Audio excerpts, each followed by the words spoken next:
It's Friday, June 19th, 2026, and this is the Washington Times front page. Thanks for joining us.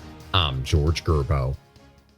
President Trump and Vice President J.D. Vance are defending the signed U.S.-Iran Memorandum of Understanding, insisting the nascent deal will be better for regional security, even as critics say it rewards Iran.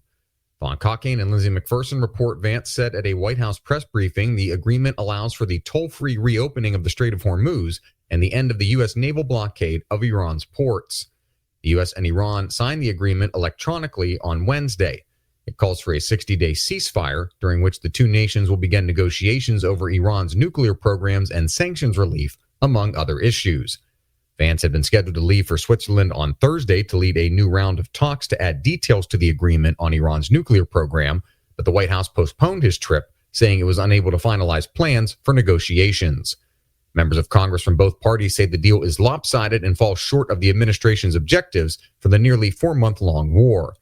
Iran has committed not to develop or procure a nuclear weapon, but the first phase agreement has no enforcement mechanisms to ensure Iran won't restart its nuclear program.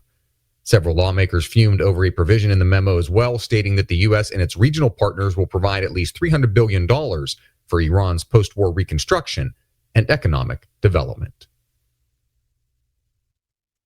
D.C. Councilmember Janesse Lewis George appears to have a clear path to winning the mayor's race after her top Democratic primary opponent conceded.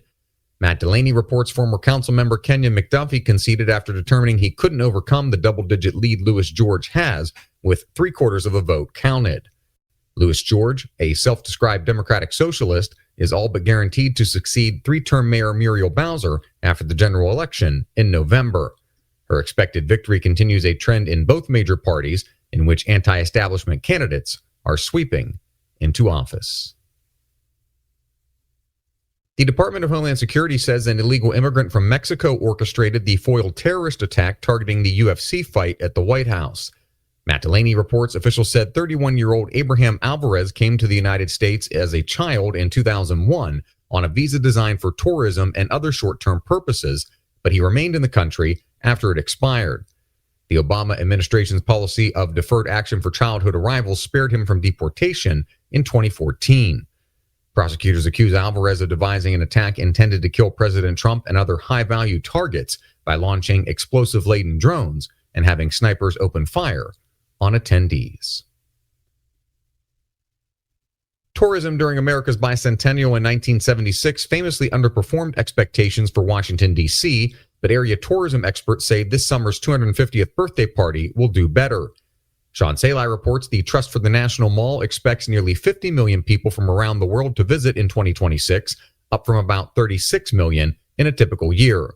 That would be significantly higher than 50 years ago, according to a 1977 Washington Post report. It found only 16.8 million of an expected 40 million people visited D.C. for the bicentennial. Several analysts highlight decades of population growth, a fuller calendar of events, and an expanded tourist infrastructure as reasons to expect a banner summer for D.C.'s hotels, restaurants, and museums. And finally, international visitors for the World Cup tell our Liam Griffin they've fallen in love with great restaurants and bars, historic sites, and friendly Americans during their visit to the United States. Through the first week of matches, social media has been littered with viral moments of cultural exchange. One German fan's online following has spiked as he shares experiences with local cuisine and communities, and a Japanese fan in limited English has delighted local television viewers in Texas by proclaiming everything is big. The U.S. has received its share of bad international press in recent months and years, yet the World Cup has put the nation in a different light for many fans.